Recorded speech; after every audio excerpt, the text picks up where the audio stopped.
2h22 e nós estamos à linha agora com o Luiz Rabi, que é economista da Serasa Experian. Luiz Rabi, boa tarde. Boa tarde, tudo bom? Bom, Luiz, nós tivemos ontem já a divulgação aí pelo SPC do número de inadimplentes no país, que chegou a 61,2 milhões segundo esse levantamento. E aí hoje a Serasa divulgou um dado ainda mais pesado de inadimplência, são 61,6 milhões de brasileiros, dados realizados referentes ao mês de julho, é o maior número de inadimplentes desde o início da série em 2016. O que explicaria essa situação, Rabi? Porque mostra o oposto do que se imaginava esse ano, que se contava com crescimento da economia, mercado de trabalho melhor, recuperação de renda, crédito mais barato. É que, na verdade, quase todos esses fatores aí não aconteceram na intensidade que nós esperávamos, né? Ou seja, houve uma certa frustração com o crescimento econômico, geração de emprego e renda no país esse ano de 2018, face àquilo que se imaginava ali por volta do final do ano passado, né?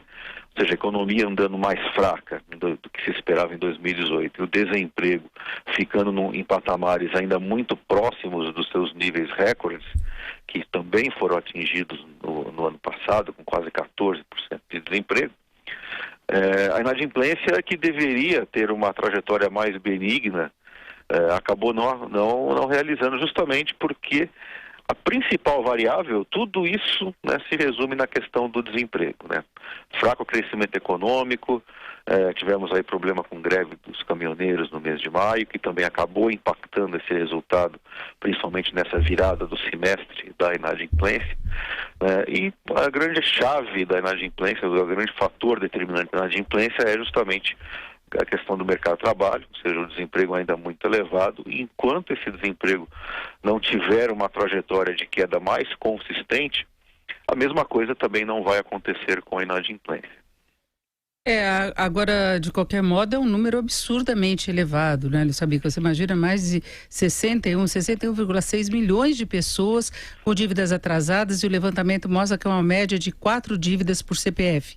São 4 dívidas em média por CPF, ou seja, uma pessoa que hoje está inclusa na base de dados, né, por falta de pagamento, ou seja, chamado nome sujo, ela deve em média para 4 credores distintos. Normalmente é um cheque especial, é um cartão de crédito, aí junta com uma fatura de algum produto aí que foi comprado no crediário e alguma conta aí de água, luz, telefone, principalmente telefone, né, que é mais comum. Aí acaba engrossando esse bolo de inadimplência quando se mostra por CPF.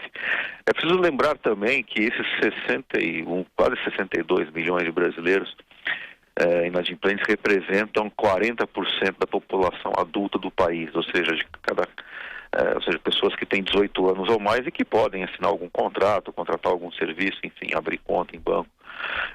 Então, ou seja, de cada 10 pessoas, né, que nós encontramos aí pelas ruas, 4 estão nessa situação de inadimplência. E nós temos situações assim, bem piores do que essa média nacional. Por exemplo, o caso de Roraima, que é um estado que está passando por enormes dificuldades, inclusive com a questão dos venezuelanos, está aí com quase 58% da população do estado negativado, ou seja, inadimplente. Então nós temos situações no Brasil bem piores do que essa média nacional de 40% da população adulta negativada.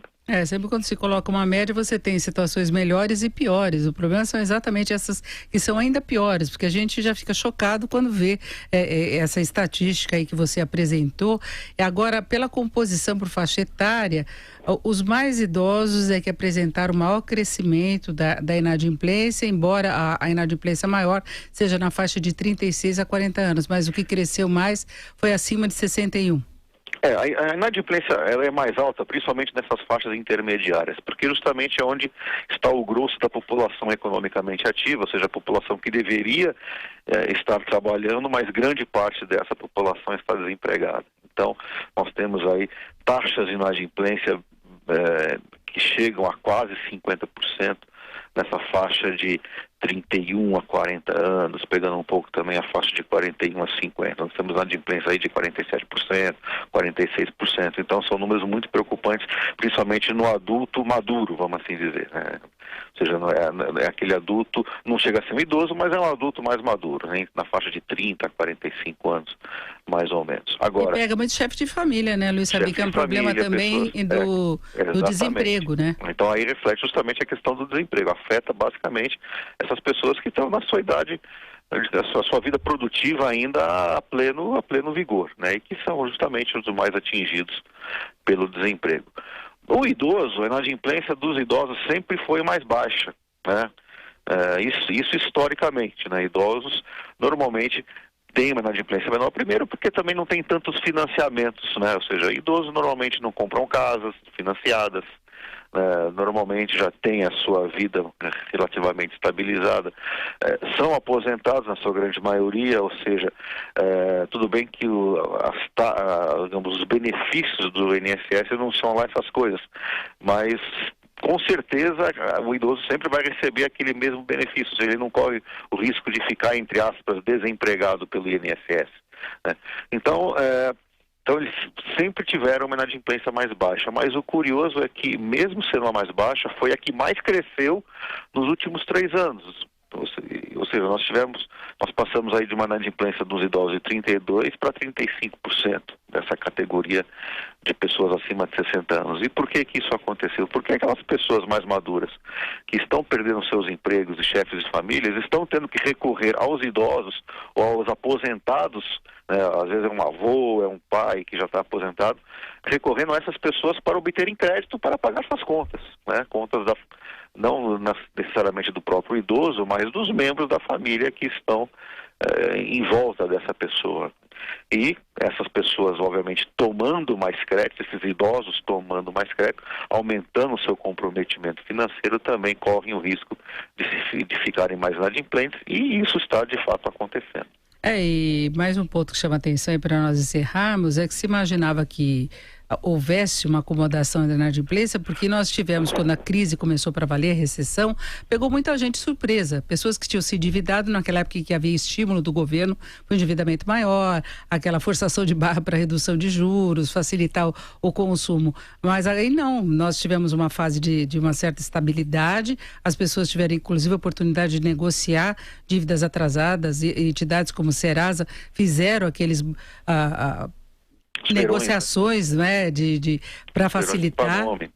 Exatamente. E aí se imaginava acomodação e de repente dá uma explosão de novo. Na verdade, assim, a crise jogou 10 milhões a mais de brasileiros nesse universo de inadimplentes. Nós tínhamos antes da crise mais ou menos 50 milhões de pessoas inadimplentes, que já era um número alto, já era alto, né? Porque o endividamento vem desde 2008 até um pouquinho antes, 2005.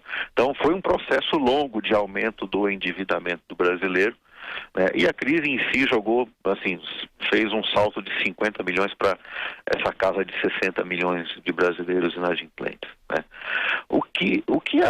Assim, esse número continua subindo, tanto é que nós estamos aí com quase 62, né? Mas o fato é o seguinte, é que desde a metade do ano passado para cá, né, embora esse número absoluto esteja ainda crescendo um pouquinho, né, quase 2% ao ano, né, a população adulta também cresce, né? Ou seja, a população brasileira ainda continua crescendo e a população adulta até numa velocidade maior porque a população está envelhecendo, né? Então, em termos relativos, em termos proporcionais, nós estamos mais ou menos estabilizados nesses 40% de brasileiros inadimplentes desde a metade do ano passado. Ou seja, o que, digamos, essa retomada, ainda que mais lenta do crescimento, conseguiu fazer, por enquanto, até agora, foi estabilizar o número relativo, ou seja, o número proporcional. Estamos aí desde maio do ano passado com 40% de brasileiros inadimplentes, embora hoje nós tenhamos mais brasileiros adultos do que há um ano atrás. Por isso que o número subiu para quase 62. Mas o fato é o seguinte, né? Isso ainda é muito pouco, ou seja, nós temos que reduzir em termos absolutos esse número. Não adianta estabilizar em números relativos, porque nós ficamos parados num patamar muito elevado, né?